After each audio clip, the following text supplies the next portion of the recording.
अचानक सारे दरवाजे अपने आप खुलने लगते हैं। हर कमरे के अंदर अंधेरा और उस अंधेरे में कुछ हिलता हुआ दिखाई देता है। ये हवेली जिंदा है, ये मुझे जाने नहीं देगी। अचानक एक दरवाजे से कोई हाथ बाहर आता है और अमन का पैर पकड़ लेता है। छोड़ मुझे, छोड़।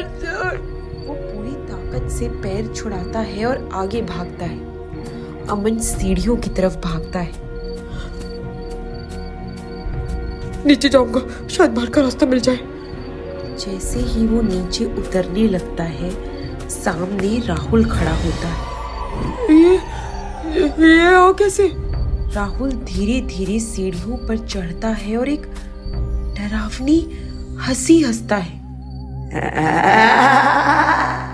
भाग कहाँ रहा है? अमन पीछे मुड़ता है और पीछे वही लड़की खड़ी होती है। अमन पूरी तरह फंस चुका है। नहीं। अब कोई रास्ता नहीं। अचानक दोनों एक साथ अमन की तरफ बढ़ते हैं। मुझे छोड़ दो, मैंने कुछ नहीं किया, मुझे छोड़ दो। यहाँ आने की गलती की है। अचानक लड़की हाथ उठाती है। हवा में एक अदृश्य ताकत अमन को ऊपर उठा देती है। अमन हवा में लटक जाता है। मुझे नीचे उतारो। धीरे धीरे उसका गला दबने लगता है। उसकी सांसें रुक रही थी, आंखें बाहर आने लगी थी।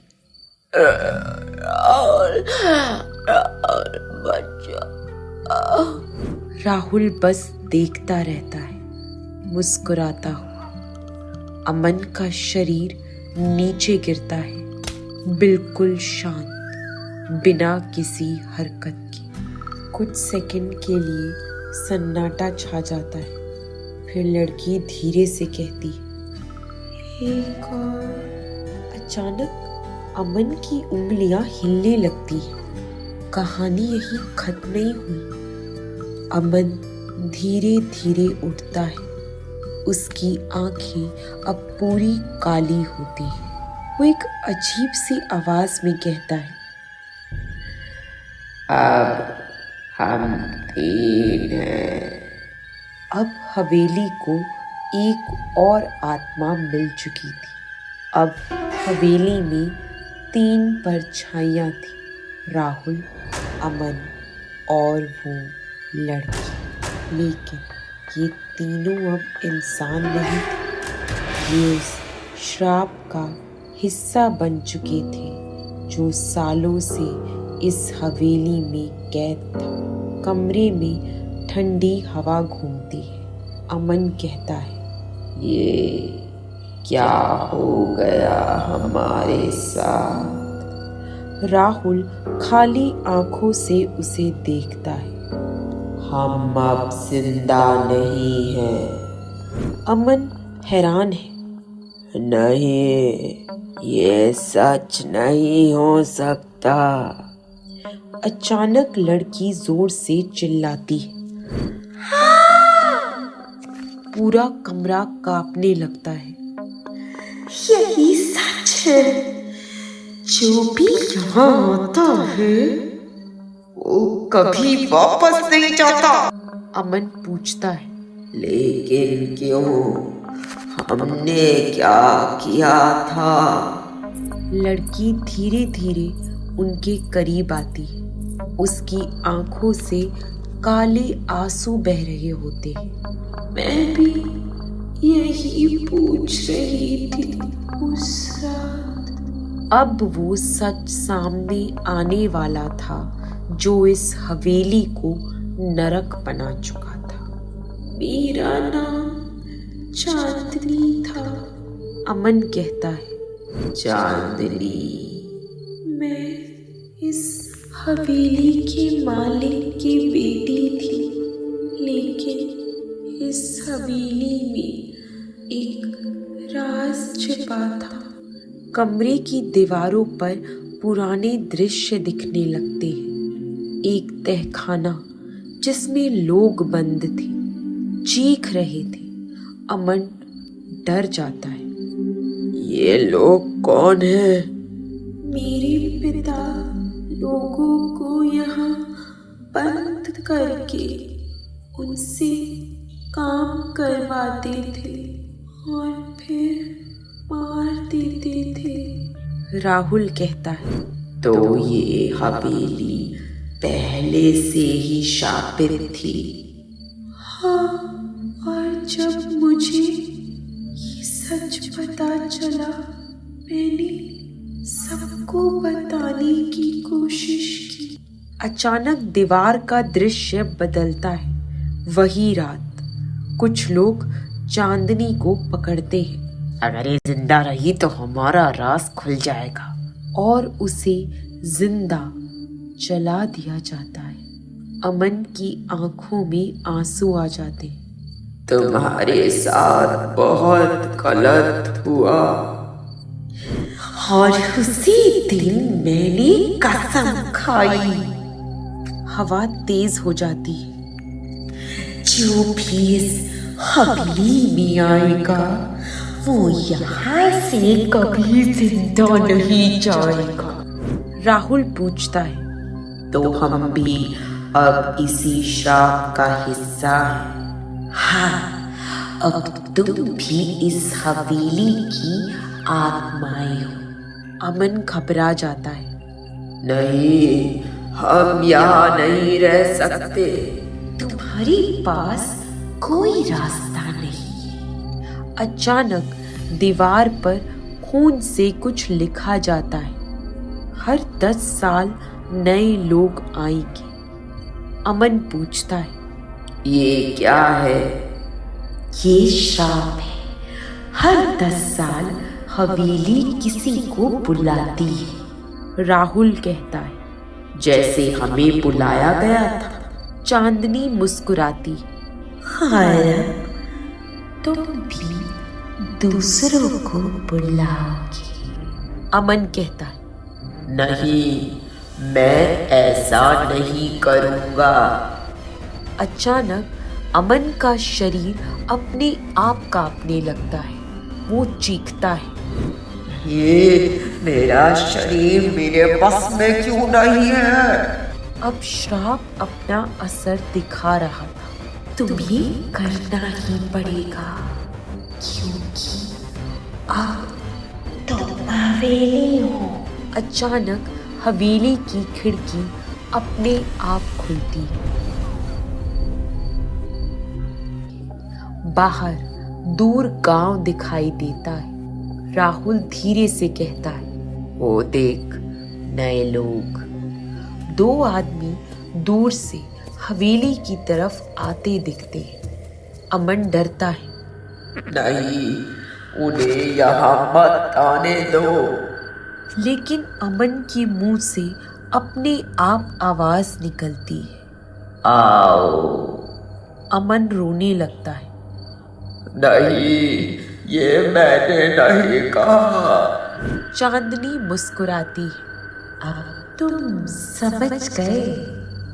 अब वो भी उसी खेल का हिस्सा बन चुके थे, जिसका शिकार वो खुद बने थे। रात फिर से वही हो चुकी थी। ठंडी हवा, कुत्तों के रोने की आवाज और हवेली जैसे किसी का इंतजार कर रही हो।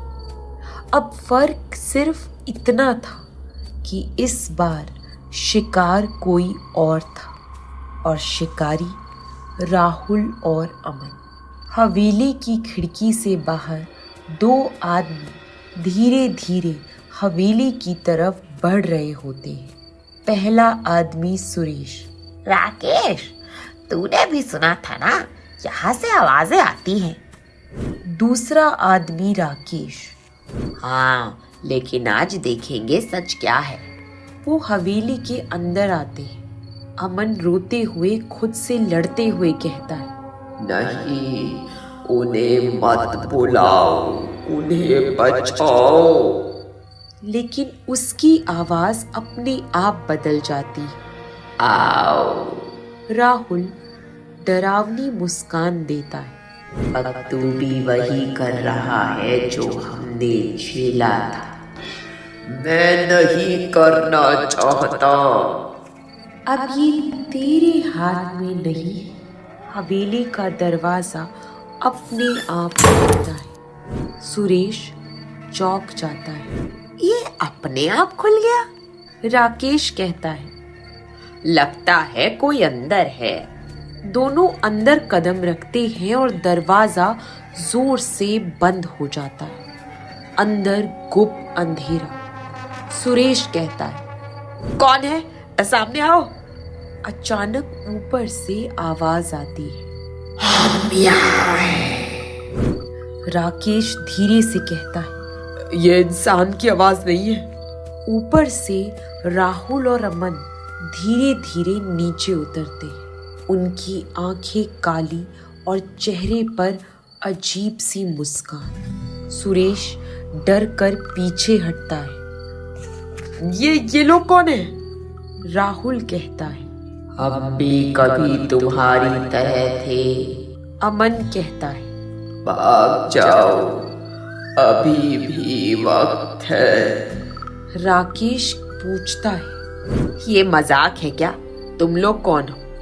अचानक चांदनी उनके पीछे प्रकट होती है। हाँ, बहुत देर हो चुकी है। दोनों आदमी पीछे मुड़ते हैं और उसे देखते ही सन्न रह जाते हैं। सुरेश कांप जाता है। ये क्या है?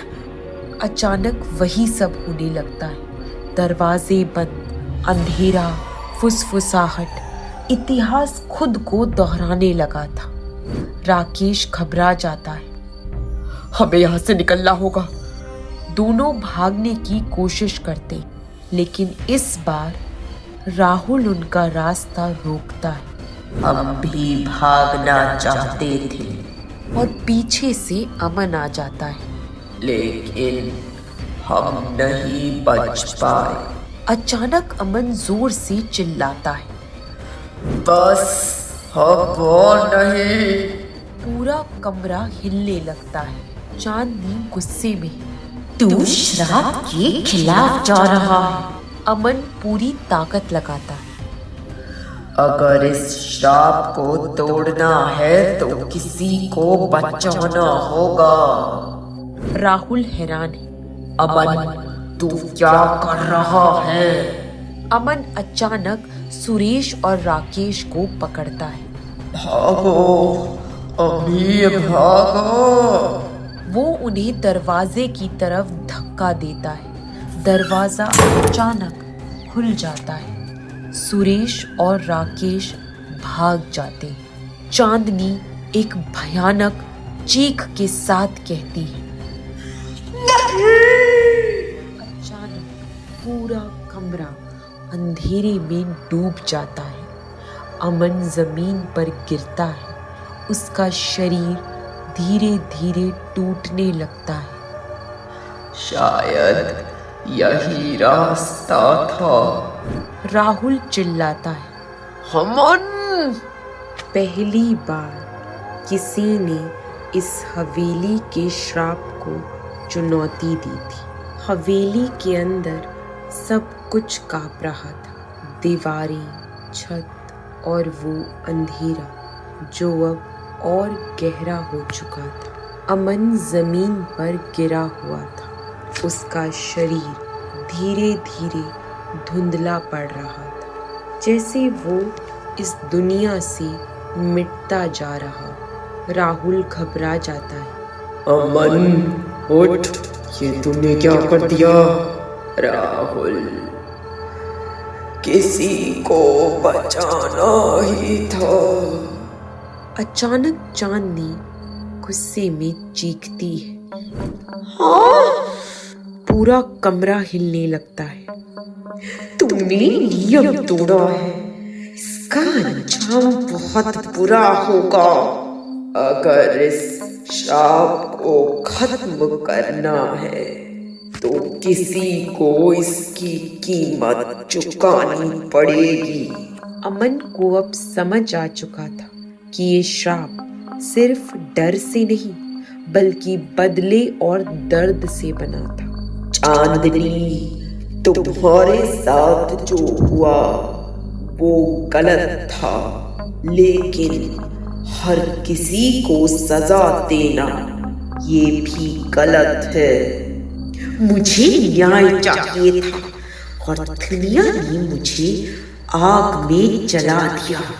न्याय बदले से नहीं मिलता। कुछ सेकंड के लिए सन्नाटा छा जाता है। फिर राहुल धीरे से पूछता है, अमन, अब क्या करेंगे? अमन धीरे धीरे उठने की कोशिश करता है।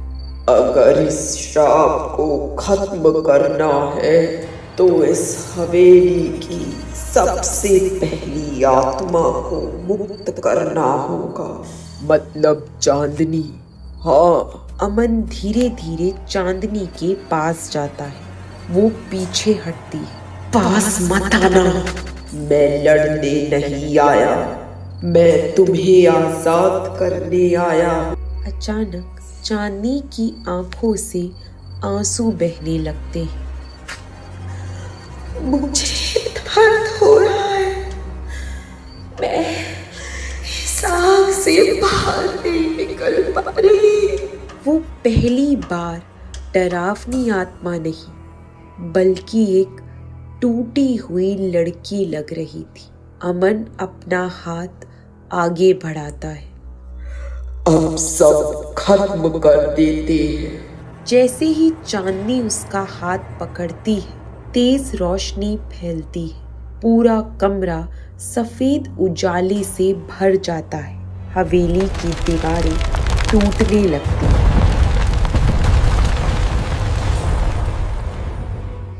राहुल अपनी आंख बंद कर लेता है। ये क्या हो रहा है? और फिर एक जोरदार आवाज के साथ सब कुछ शांत हो जाता है। अगली सुबह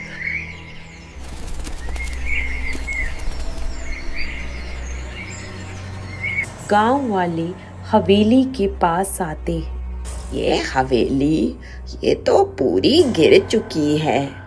मलबे के बीच दो लोग खड़े होते हैं, सुरेश और राकेश। हम बच गए।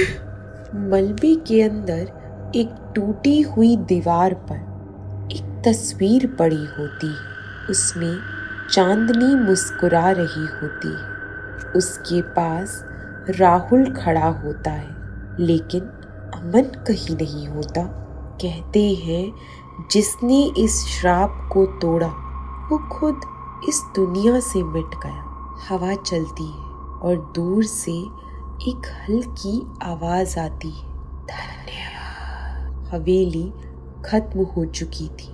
श्राप भी शायद खत्म हो गया, लेकिन क्या सच में सब खत्म हुआ या कुछ अब भी